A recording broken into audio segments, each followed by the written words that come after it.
Hello everyone, welcome back to my channel. And today we'll be starting with a part of derivatives, that is options. It is very basics of derivatives, and you need to understand about this very clearly because it is one of the major part of the derivative subject itself.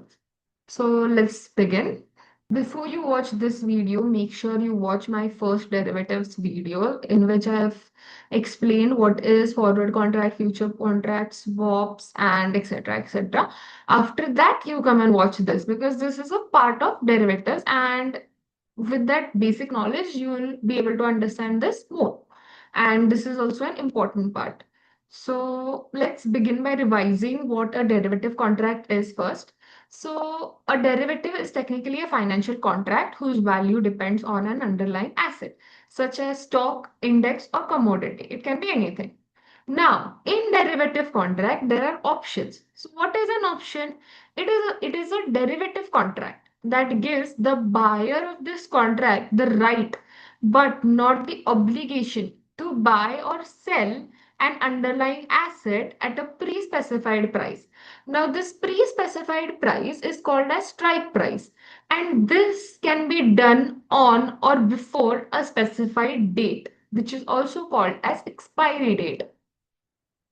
Next is option premium. Now, buying an option gives you a flexibility of deciding what the future value of that stock or the commodity or whatever is going to have. Now, because there is flexibility, you need to pay something to the seller of this option, correct? Because he is giving you that flexibility. So that because whatever you pay to that seller, this is called as premium. Now, this value is paid upfront by the option buyer to the option seller. Let's take an example. If you buy this option, you pay rupees 5 upfront to the seller. This rupees 5 is called as premium. Simple.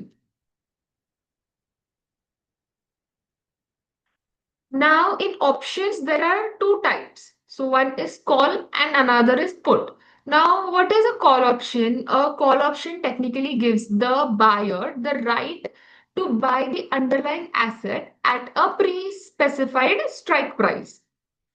An investor buys a call option when they expect the underlying asset price is going to increase. Let's take an example to understand how a call option will work.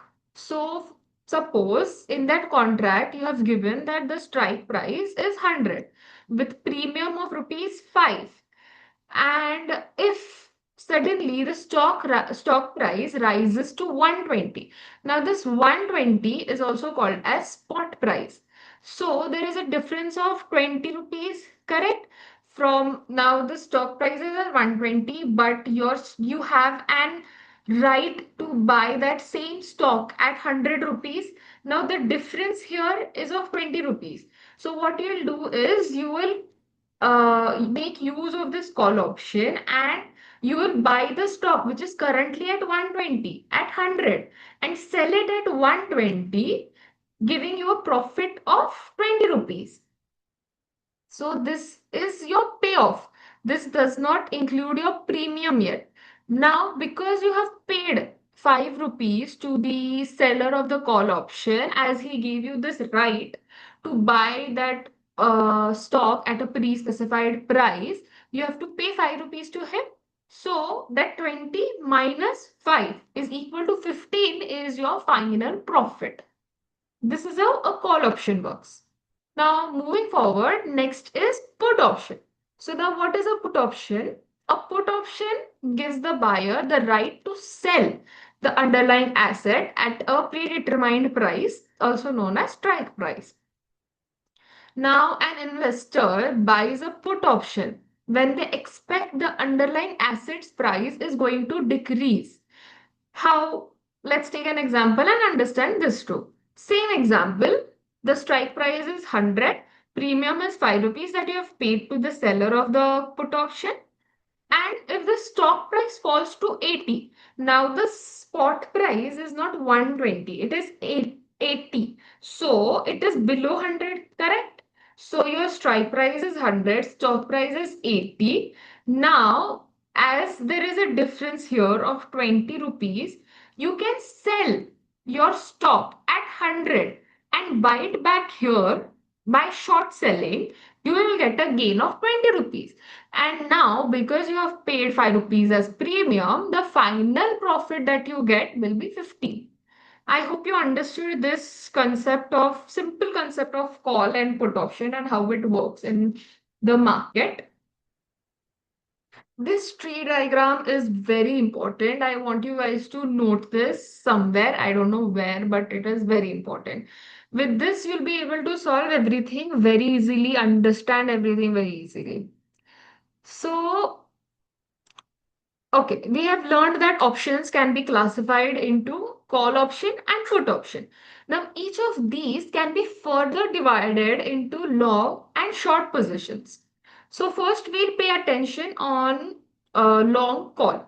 Okay, long call. Now, what is a long call? A long call gives the buyer the right to buy the underlying asset at the strike price. It is usually used in a bullish market when the investor expects the price to rise. It is same as earlier example, but we'll take one more example and learn about it. For example, if the strike price is 100, premium paid is 5, spot price currently is 130. So what will be your payoff? Spot minus strike, that is 30, and 30 minus 5, because you have paid 5 rupees premium to the seller of the option, right? So your final profit will be 25 rupees. Now, for a long call, the maximum profit is unlimited. Price can, so when the stock market goes up, it can go up to any point, right? Any point. There is no limit to it. So, and for long call, the it is very it as it is suitable for bullish view, your profits can be anything. If your strike price is 100, even if it goes to 200, 400, 1000, 120, whatever it is, you are going to have maximum profit and it can be unlimited, correct?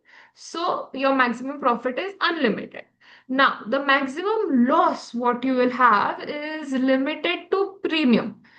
Now, even if you have this call long call option, you have paid 5 rupees. Now, suppose from 100 it goes to 80. What's the big deal? It's just going down. You don't have to execute your 100. It has just gone down. That's it, done. So the maximum loss that you're going to have is 5 rupees. Now there is something called as break even. You just need to learn this break even. That will be your strike plus premium for long call. That is 100 plus 5. Now moving on. We'll go for a short call position. Now, what is short call? It is obligation to sell. Now, a short call creates an obligation to sell the underlying asset at the strike price. It is usually used by the investors when they expect the price to fall or remain stable because it is more profitable to them. Now, you're buying the call option from someone. So you'll be long call, you will have long call position, and the one who is selling you that option will have the short call position. Okay. So let's understand this with an example. For example, your strike price is 100, premium paid is 5, and spot price is 130. Now, payoff to the buyer is 30 rupees, and the loss to the seller here will be 5, because when long call is happening they want it to have a bullish view, but when short call is happening they want the market to go bearish or to fall, so that they don't have to have more loss. So now what will be the case here, the maximum loss will be unlimited, because they'll have a loss of so much, correct? As the stock market will can go up to any level, they'll have to bear that much loss. So the maximum loss here will be unlimited, but maximum profit for this will only be premium received, that is 5. If suppose the stock market doesn't go up and it falls, the maximum premium that they received is 5. Done. But only the matter here is that maximum loss is unlimited. Now here also break even is same, that is strike plus premium, that is 100 plus 5. Okay. I hope you understood this. If you have not, please comment down any doubt and I'll try to solve it to as much extent as I can. Next, let's move on to put options. So in put options, long put. So what does long put give you? It gives you the right to sell. Now, a long put gives the buyer the right to sell the underlying price at a strike price. It is usually used in bearish market because when the investor wants the price to fall. So let's understand this with example. So your strike price is 100, premium paid is 5 rupees, your spot price is 60. Okay. Now your payoff, you sell this because you have the right to sell at any point. Okay. Now the stock price has gone down. So now you have the leverage here. So you short sell here, buy it here, and you have a profit of 40. You short sell at 100, buy it at 60, and you have a profit of 40 minus whatever you have given. So this 40 is payoff. What is payoff? We'll learn afterwards. But this is payoff. 40 is payoff minus whatever premium you have paid to the short put person. So 35 rupees will be your profit. Now, for here, the maximum loss is going to be limited to the premium that is paid because you have maximum loss. Suppose it does not go down, it goes up. Then okay, fine. What you're not going to execute it now. So your maximum loss is going to be rupees 5. So this is how maximum loss works. But how will maximum profit work? Now we want the market to fall, correct? For long put option, we want the market to fall. But the maximum price at which the market might fall is to zero, correct? And the only difference between 0 to 100 is 100. So your maximum profit will be 100 minus whatever premium that you have paid, that is 5 rupees. So it will be 95 rupees. Here, the break even will be strike minus the premium that you have paid. That is 95. Next is short put. Now, as you bought the put option, you are at the long position. Now you're going to sell the put option, so you'll be in the short sell position. Now, what does this short put position tell you? It tells us that it usually creates, not usually, it creates an obligation to buy the underlying asset at strike price. Now it is used when the investor expects the price to rise or remain stable.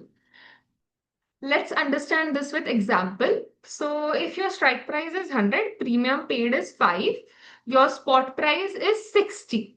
Now payoff to the buyer is 40 rupees, as we said. What the payoff will be 40 rupees, and the loss, what will be the loss to the seller? Because he wants the market to be bullish, but it is not, it is bearish. So what is the loss that he's facing? Those 40 rupees minus the 5 rupees that he earned, that is the profit, right? 5 rupees is the profit. But minus, so from 40 minus 5 is equal to 35 is the loss to the seller.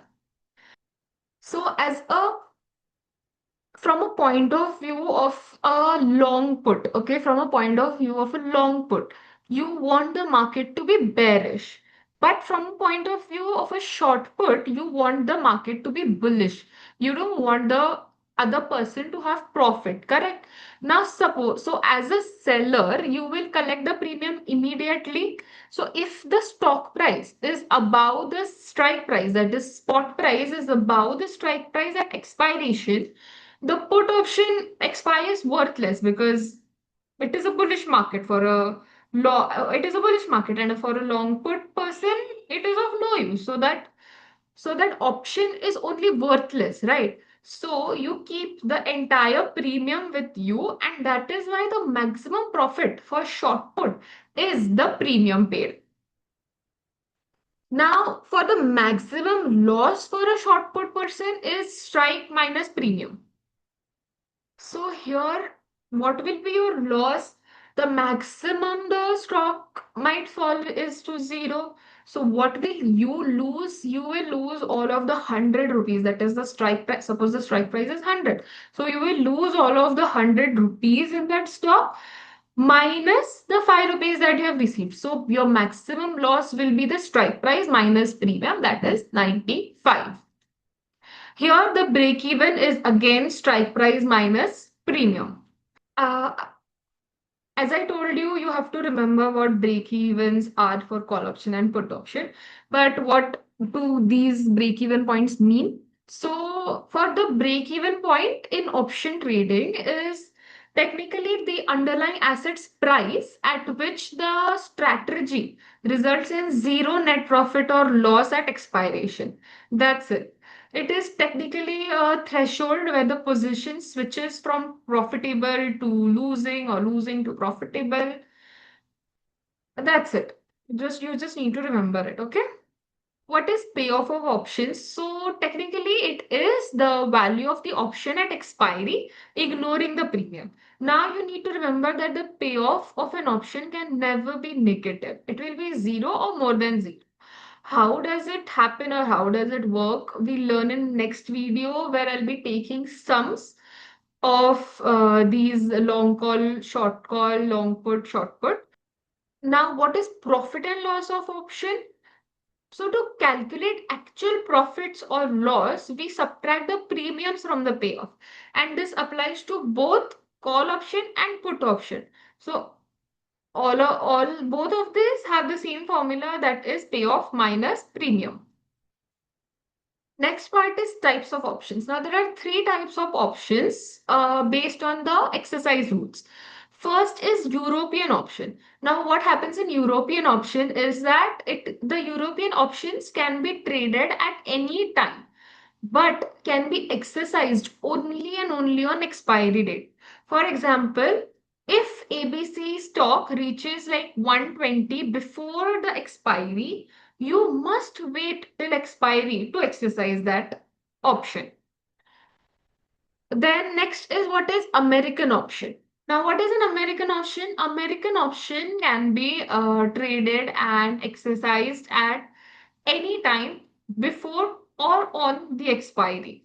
For example, if ABC stock reaches 120 today, you may exercise it immediately. This is what American option means. Next is Bermudian option. Next is Bermudian option. Now, what is a Bermudian option? It has a fixed expiry date but can be exercised only and only on specific predetermined dates before expiry. For example, your expiry is suppose at the end of the month, but they have mentioned that it can be exercised on 10th and 20th day before the expiry. Suppose 10th or 20th of the particular month. You need to exercise it on 10th or 20th, but the expiry will be on the end of the month itself. Next concept is moneyness of the option. Now, what is moneyness of the option? It describes the relationship between spot price and strike price in different kinds of market. Now, there are three kind of moneyness: in the money, at the money, out of the money. So, for call option, in the money, spot price. Okay. Now we have an example here. So in call option, in the money, the spot price is always greater than strike price. So for call option, what is the formula? Spot minus strike. So 120 minus 100 will give you 20, correct? So this is in the money. Now for at the money, both the spot price and the strike price. The spot price will be 100 and the strike price will also be 100. Strike price is fixed because it is predetermined price, but the spot price can move up and down, right? So for call option, when the spot price is more than the strike price, the option is in the money. When both are equal, that is 100, then it is at the money. And when the spot price is suppose 80 and strike price is 100, then it is out of the money. For put option, it is bit different. For in the money, when it is in the money, the spot price will be less than the strike price. So spot price is 80 and strike price is 100. So when this is happening, it is in the money. When spot price is equal to strike price, it is at the money. And when spot price is greater than the strike price, it is out the money. These are just few separate points that I have mentioned, which I thought are important for a CFA candidate to know. So when a option is deep in the money option, it behaves almost like the underlying asset. So for example, if there is for a call option, if there is increase in the stock price by 1 rupee, the option's value will also increase by 1 rupee. For put option, if there is increase in the stock price by 1 rupee, then the option value will approximately decrease by 1 rupee only. For a deep out of the money option, it is very low sensitivity. It has very low sensitivity and its value changes very little. And for an at the money option, it is the most sensitive to the price change. It can change anyhow. You just need to know this. I hope you understood about the options, and in next video we'll solve some sums which are important to practice. And yeah, that's it for this video. See you guys soon, and thank you for all the love that you have shared on my last video. And I'm going to almost reach 100 subscribers now. So keep sharing, keep showing your love. Thank you so much. And if you have any doubts, comment down and I'll reply as soon as I can. Or you can also mail me. Thank you.